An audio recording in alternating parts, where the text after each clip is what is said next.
आज की कहानी एक ऐसी महिला की है जो क्राइम करने की सारी हद पार कर दी। उसने क्राइम करने की सभी तरकीब अपना ली थी। उसके एक नहीं बल्कि 3 मर्दों से संबंध थे। उसका अपने पति के बड़े भाई यानी जेठ से भी अवैध संबंध बना ली। फिर उसके बाद उससे शादी भी की, लेकिन उसके पति की रहस्यमय तरीके से मौत हो रही थी। लेकिन इस केस में ज्यादा कुछ इसके खिलाफ सबूत नहीं मिले, जिसके वजह से ये बची रही। लेकिन जब उसने तीसरे पति के माँ यानी अपनी सास का कत्ल करवा देती है, इससे पहले भी वो बहुत क्राइम कर चुकी थी। ये उसका पहला क्राइम नहीं था। वो हर बार बच जाती थी, लेकिन सास के कत्ल में वो इस बार फंस जाती है। एक छोटी सी चूक की वजह से वो इस केस में फंस जाती है। वो कौन सी गलती थी, चलिए जानते हैं। आगे बढ़ने से पहले अगर आप हमारे चैनल पर नए आए हैं तो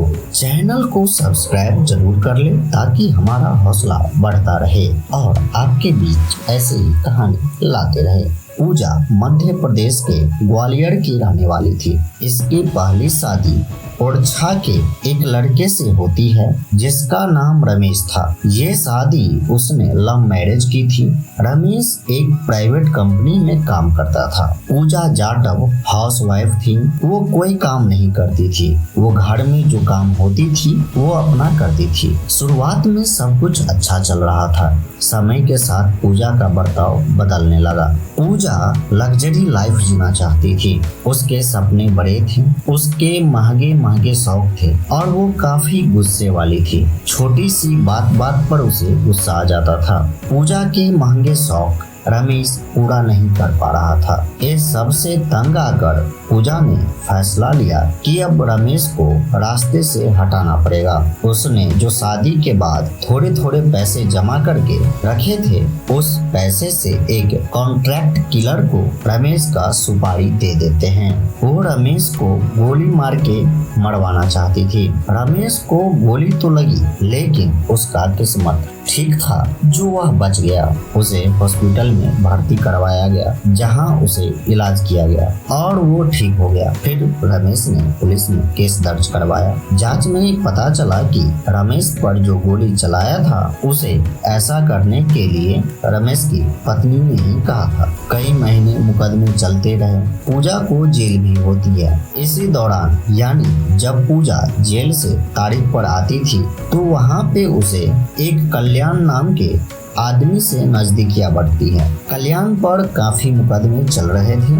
चोरी, डकैती, मारपीट जैसे कई मामले दर्ज थे। पूजा केस के दौरान कई बार कोर्ट में तारीख पर आती थी। कई बार आना जाना लगा रहता था, तो कल्याण से दोस्ती हो जाती है। कल्याण भी तारीख पर कोर्ट में आते जाते रहता था। वो जब 6 महीने बाद जेल से छूटते हैं तो दोनों अक्सर मिलने लगते हैं और मिलते मिलते दोनों को एक दूसरे से प्यार हो जाता है। प्यार होने के बावजूद भी वो शादी नहीं करते हैं, क्योंकि दोनों का कास्ट अलग था। पूजा जाटव थी और कल्याण राजपूत था। फिर दोनों ने फैसला लिया कि हम लिव इन में रहेंगे और घर से ही थोड़ी दूर पर एक कमरा लेकर रहने लगे। तो ये दोनों अब घर से दूर लिव इन में रह रहे थे। कहा जाता है कि ये दोनों मंदिर में शादी कर लिए थे, लेकिन लिखित तौर पर कोई भी सबूत नहीं था कि ये दोनों शादी किए हैं। इधर केस भी चल रहा था। फिर ये दोनों रमेश से समझौता कर लेते हैं। कल्याण रमेश को इसके बदले पैसे देता है कि तुम केस को रफा दफा कर दो, और ऐसा ही होता है। इन दोनों का रिश्ता 6 सालों तक बहुत अच्छा चलता है। इस बार दोनों में झगड़ा नहीं होता है, कुछ और ही होता है। होता ये है कि एक दिन कल्याण का एक्सीडेंट हो जाता है, एक रहस्यमय तरीके से। किसी को नहीं पता कि कैसे एक्सीडेंट हुआ, क्योंकि घर वाले भी इतना खोजबीन नहीं किए, क्योंकि कल्याण क्रिमिनल टाइप का आदमी था। हो सकता है कि उसका किसी के साथ दुश्मनी हो और उसी ने ये किया हो, या फिर नेचुरल एक्सीडेंट भी हो सकता है। पूजा और कल्याण का कोई बच्चा नहीं था, फिर भी अब उसका जीवन यापन करना मुश्किल हो रहा था।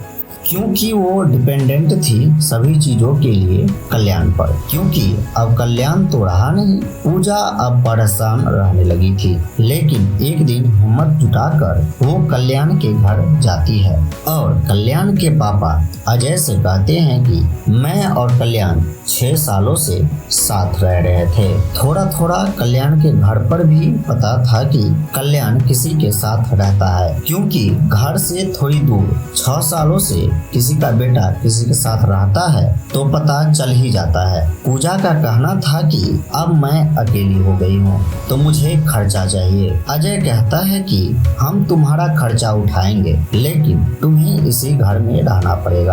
घर में कल्याण के पिता अजय सिंह, उसकी माँ सुशीला देवी, बड़ा भाई संतोष सिंह। संतोष का पहले से ही शादी हो गई है और एक बेटी भी है। लेकिन कुछ दिन में ही पूजा का अपने जेठ के साथ चक्कर चलने लगता है और संतोष पूजा से दूसरी शादी कर लेता है, यानी उसने अपनी ही बहू से शादी कर लेता है। और शादी के कुछ साल बाद इस रिश्ते से संतोष और पूजा को एक बेटी होती है। अब संतोष की पहली पत्नी रागिनी काफी परेशान रहने लगी थी। संतोष उसको समय नहीं देता था, उसको अपने ही घर में शौक जैसा लग रहा था और रोज रोज के झगड़े से परेशान आकर पूजा अपने मायके चली जाती है। और कहा जाता है कि पूजा का उसके ससुर से भी संबंध था। अब पूजा मायके में रहने लगी थी तो पूजा कहती है कि मुझे हर महीना खर्चा दो। घर के लोग कहते हैं कि नहीं देंगे। परिवार के लगभग 16 एकड़ जमीन थे तो पूजा कहती है कि कल्याण के हिस्से का 8 एकड़ जमीन मुझे दे दीजिए, जिसे बेचकर मैं अपना भरण पोषण कर लूंगी। संतोष और अजय इसके लिए राजी हो जाते हैं, लेकिन घर के एक सदस्य उसके लिए राजी नहीं थी। वो थी पूजा की सास सुशीला देवी। वो पूजा को शुरू से ही पसंद नहीं करती थी। उसको लगता था कि उसके बेटा के एक्सीडेंट में भी उसी का हाथ था और पैसे के लिए उसके दूसरे बेटे को भी फंसा ली और घर को बर्बाद कर दी। अब पूजा अपने सास पर गुस्सा रहने लगी। उसके रास्ते का कांटा थी सुशीला देवी। पूजा का कहना था कि मैं कौन सा गलत हिस्सा मांग रही हूँ, मैं अपने पहले पति का हिस्सा मांग रही हूँ, उसमें क्या गलत है। लेकिन सुशीला देवी मानने को तैयार नहीं थे। उसका कहना था कि जमीन मेरे नाम पर है, मैं किसी को हिस्सा नहीं दूंगी। अब पूजा के सातिर दिमाग में एक प्लान आता है और इसके लिए उसने अपने बहन कामनी और उसके बॉयफ्रेंड अनिल को चुना। उसने लालच दिया कि उसे जो हिस्सा मिलेगा उस हिस्से में से कुछ हिस्सा तुम्हें दूंगी। तो ये दोनों मान जाते हैं। फिर 22 जून को पूजा अपने पति और ससुर से ये कहकर ग्वालियर बुलाते हैं कि उसकी बेटी का जन्मदिन है तो आप लोग आ जाइए। और जब ये दोनों ग्वालियर आ जाते हैं तो झांसी वाले घर पर सुशीला अकेली रहती है। तब अनिल वहां जाता है तो सुशीला अनिल को देखकर डर जाती है और इधर उधर भागने लगती है। अनिल सुशीला को कमरे में ले जाकर बेहोशी का इंजेक्शन लगा देते हैं और उसका गला घोंटकर मार देते हैं। और ये खून चोरी के मकसद से किया गया है ऐसा दिखाने के लिए उसने घर से 8 लाख के गहने भी चुरा लिए और यही वो बड़ी गलती करता है। अब सुबह को अजय और संतोष को पता चलता है तो वो घर आ जाते हैं, लेकिन पूजा वहाँ नहीं आती है। पुलिस को खबर की जाती है और लाश को पोस्टमार्टम के लिए भेज देते हैं। पुलिस का पहला शक अजय की बड़ी बहू रागिनी पे जाता है। जब ये बात रागिनी को पता चलता है तो वो घर आती है और पुलिस को बताती है कि जब ये घटना हुआ तब मैं अपने घर पर थी। जब पूजा के बारे में पूछा तो वो ग्वालियर में ही थी। पूजा को थोड़ा अजीब लगा क्योंकि जिसकी सास की हत्या हो गई हो वो निश्चित होकर ग्वालियर में बैठी है और अजय के कहने पर पुलिस का पूजा पर और भी शक हो गया, क्योंकि पूजा ने अजय को कहा कि इस खून का इल्जाम अपने ऊपर ले लो, इसके बाद मैं आपको छुड़ा लूंगी। अजय ने कहा कि आप पूजा का मोबाइल चेक कीजिए। अब पूजा का मोबाइल चेक किया गया तो उसमें उसकी बहन और अनिल का नंबर मिला, और जब अनिल का नंबर का लोकेशन चेक किया तो पता चला कि उस रात अनिल का लोकेशन उसी एरिया में दिख रहा था। और जब अनिल को हिरासत में लिया तो सब कहानी पता चला, और वो इंजेक्शन और 8 लाख के गहने भी मिले, जिससे ये साफ साफ पता चल गया कि इस पूरी कहानी का साजिश पूजा ने ही की थी। इस तरह इस कहानी का अंत होता है। इस कहानी को सुनाने का मकसद किसी का दिल दुखाना, दुख पहुंचाना नहीं है, बल्कि आपको जागरूक करना है। और ये कहानी सुनने के बाद आपकी क्या राय है, कमेंट बॉक्स में जरूर बताएं।